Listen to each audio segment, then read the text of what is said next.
In 1878, a Royal Navy vessel would sink in the English Channel. It would be one of the worst peacetime maritime disasters up to that point in history. But apparently it didn't end there. Even to the modern day, people still claim to see this ship sailing in the English Channel, right over the spot where she sank beneath the waves. Now, before we get to the story, I know what y'all are going to say. We were promised a Pyroraptor video next. Yeah, and I'll have you know, I'm working on it. I'm writing mini documentaries, books, and original stories to read on YouTube by myself. I love it. I love this. I love it a ton. Writing is my passion. But some topics take a little bit longer than others. Our little fire-stealing dinosaur is next, but in the meantime, though, you want to hear about the ship which Winston Churchill himself watched sink? Which later became a ghost ship still sailing in the region she was lost in? I thought you might be interested. I happened upon this story by chance, and I thought it would make a great, quick topic. So welcome to this YouTuber's history class, everyone. Today, we are going to be talking about HMS Eurydice. She was a small 26-gun Royal Navy warship launched in 1843. She was ordered in 1841, and she was the victim of one of Britain's worst peacetime naval disasters when she sank in 1878. After this sinking, she became a mysterious ghost ship still sighted sailing on that fateful route she was lost on. Let's tell the story of this spooky and tragic ghost ship. Since sinking, she has had some of the most fascinating sightings associated with a ghost ship that I've ever read about. And y'all seem to really like the ghost ship story, so here's another one for everyone to enjoy. And Orang Medan, you're my beloved ghost ship, still and always. But there's other ghost ships in my life too, and this is one of them. I hope you understand. And as for you all, lovely people watching this and attending my TED Talk, if you like these videos, then please like and subscribe so that I know you want more of these kinds of stories in the future. And if you like this topic, check out my video on the Orang Medan, my video about a terrifying ghost ship which ran aground in Norway back in the 14th century, and my videos about ships vanishing on the ocean and on the Great Lakes. Also, if you like my writing style, please go listen to my narrations read from my original upcoming books. That would mean a lot because I love writing and have wanted to be an author for basically my whole life. It's like the one passion of mine that has never wavered. Writing is just something I love, and it would mean a lot if you gave them a listen. Okay. Let's get to the story of HMS Eurydice, the ghost ship of the English Channel. I'm going to keep this one a little shorter, like the Louisiana volcano video, but I still hope you enjoy it. Okay. Opening rant's over, initiating story.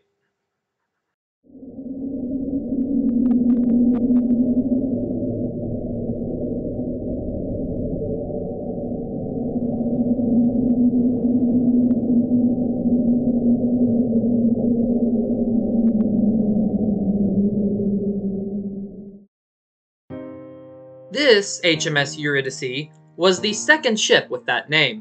The first was laid down in 1777 and broken up in 1834. That first ship has quite the story too, serving in the American War of Independence, the French Revolutionary Wars, and the Napoleonic Wars. Quite the career, but today we're focusing on the second HMS Eurydice, not the earlier one. As I touched on in the intro, she, the new Eurydice, was ordered in 1841, laid down less than a year later in 1842, and she was launched and completed in 1843. She was later recommissioned 3 times, in 1846, 1854, and then in 1877. The second Eurydice was a very fast 26-gun frigate, and she had a very shallow draft bottom of her hull so she could operate in shallow water. Originally, she had service in North America and the West Indies from 1843 to 1846. During this time, she was under the command of her first captain, George A. Elliott, the eldest son of the ship's designer. In summer 1845, the Eurydice was driven ashore near Havana, Cuba. But she was later refloated. Under the command of her second captain, she spent her second commissioned career around the station at the Cape of Good Hope. And then during her third commission, she saw service in the White Sea during the Crimean War, which lasted from October 1853 to February 1856. And it was part of the larger Ottoman Wars in Europe and the Russo-Turkish Wars. After that, she was returned to her old haunts and was again in service in North America and the West Indies. Eurydice saw no further seagoing service in the next 20 years, and she was eventually converted into a stationary training ship for 16 of those years, from 1861 to 1877. So in the interest in keeping the backstory brief, we'll move on from the history to the events which led to her sinking. As you will hopefully agree, the ship did have a colorful career, but now it is time to cover her tragic end.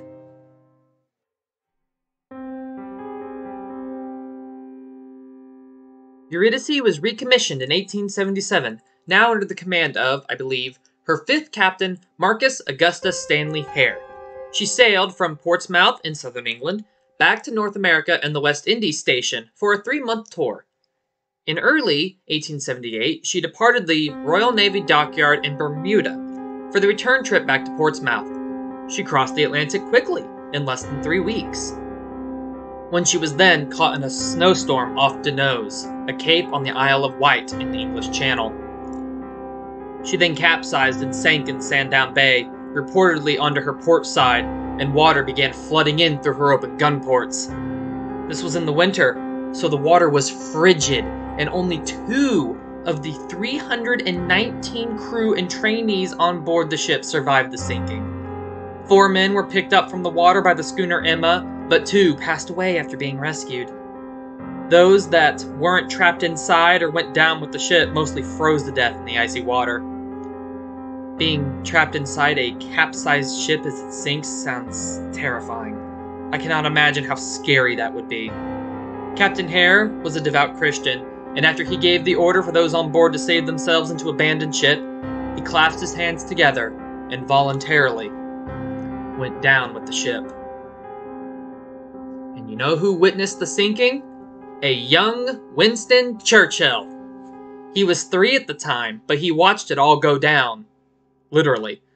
I know he didn't see her ghostly apparition, but he did see her sink before she became a ghost ship, so put me on r/technically the truth if you must. He technically saw the ship, so I didn't lie. The Eurydice was salvaged the same year she sank and broken up. In the art you see on screen, she is being towed to Portsmouth Harbor after her sinking. An inquiry determined that the ship had sunk through the stress of the weather, and that her officers and crew were blameless for the loss. Some were critical of the ship's design as it reduced her stability, but another 26-gun frigate of identical tonnage replaced her nonetheless. The HMS Juno, later renamed the HMS Mariner and then the HMS Atlanta. She disappeared at sea without a trace. I'm going to leave that one there because I might talk about her in another video on ships which vanished at sea in the future. Just know that she took her 281 crew with her, and some see the sinking of the Eurydice as a prelude or a premonition of this event. Now on to what y'all clicked on this video for, the sightings of the Eurydice after she sank. Ever since sinking, the Eurydice has been sighted by sailors many times, still sailing as if she'd never sunk. It would be unnerving on a dark night seeing the ship sailing by, especially when you consider how many people died in her sinking. The Eurydice is said to haunt the Denoise, most often seen at the southwestern end of Sandown Bay, near the village of Lacombe. It is said the Phantom, a 3-masted ship, vanishes if you try to approach her. Some experts have said that the Phantom Eurydice is merely an atmospheric phenomenon, freak reflections of light and mist. However, in the 1930s, so around 60 years after the sinking, a Royal Navy submarine under the command of Commander F. Lipscomb was forced to take evasive action to avoid a full-rigged 3-masted ship which was sailing right towards them. They were able to just avoid striking the vessel. The submarine crew then watched as the mysterious ship sailed past and vanished in the place the Eurydice had sank. In another story from 1998, over a century after the sinking, Prince Edward, yes, that Prince Edward, reportedly saw a 3-masted ship off the Isle of Wight. He claimed they spotted the Phantom ship while filming a TV series called Crown and Country on the Isle. He was telling the story of the sinking of the Eurydice, And yes, that is in the episode. I watched it. When someone in the TV crew shouted that there was a three-masted schooner out at sea. They watched it draw closer to the shoreline, and then it vanished. The film crew claimed to have captured its image on film, but when they went to review the footage, the tape reportedly jammed. And an interesting final note in this story is that it was reported by sailing ship historians and enthusiasts, and just general people who were in the know, that no sailing ship was in that area at that time. I did find one supposed picture of the ship that they did capture on film, but I could not verify the source, so I'm not going to show it here. But the picture, if authentic, does show a ship that matches the paintings of the Eurydice we saw earlier in the video. Prince Edward said this about the incident. We were talking about a ghost ship on the Isle of Wight, and how we could illustrate this three-masted schooner that just disappears. Suddenly, someone said, "Look, there's one now." And sure enough, out to sea there was a three-masted schooner. It was not arranged by us, it simply appeared. Someone else said, "We'll wait until it gets a little closer to the shoreline." And then come the moment, someone else said, "Where's it gone?" We looked, and it had disappeared. Prince Edward added, "I am quite convinced as far as ghosts are concerned. There is something definitely out there, but what it is, I do not know." You can find this documentary on YouTube and watch it if you want to. The episode Isle of Wight is the one that they were filming when they spotted the ghost ship.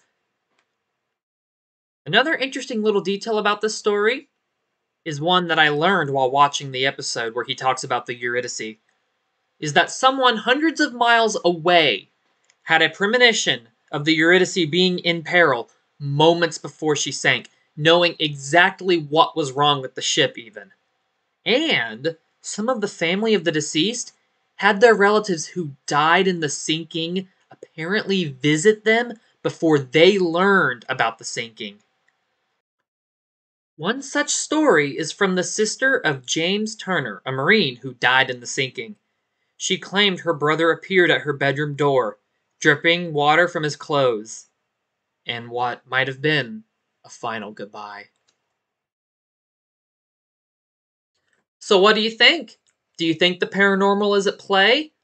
Do you think the ghostly image of the HMS Eurydice still sails the waters she was lost in? Tell me what you think, and tell me what you thought of the story. I really want to know what you think. If you're a skeptic or if you're a paranormal enthusiast, I want all the opinions. I've said it before, and I'll say it again. Ghost ships are creepy, but cool, but still creepy.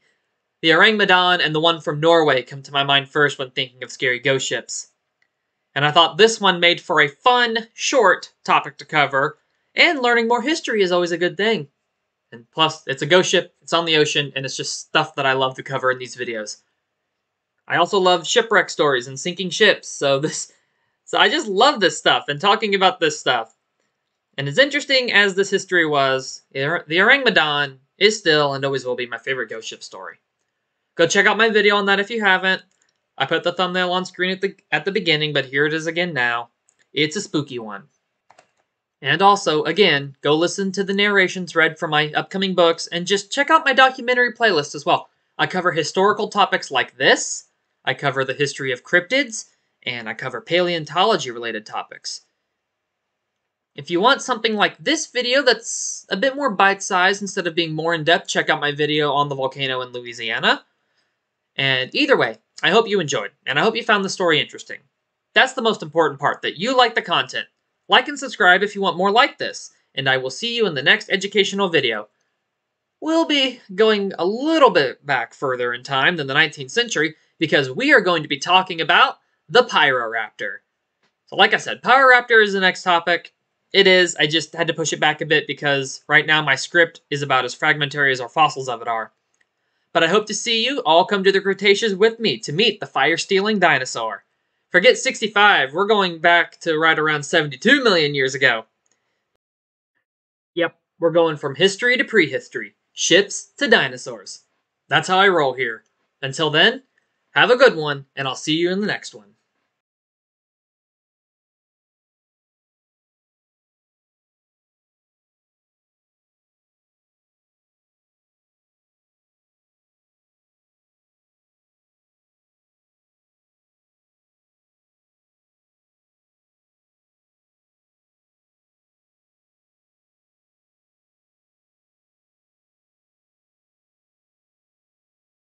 Eurydice was recommissioned in 1877, now under the command of, I believe, her fifth captain, Marcus Augustus Stanley Hare. She sailed from Portsmouth in southern England back to North America and the West Indies for a 3-month. Another story from 1998, over a century after the sinking, saw Prince Edward, yes, that Prince Edward, reportedly seeing the three-masted ship off the Isle of Wight. He claimed they spotted the phantom ship while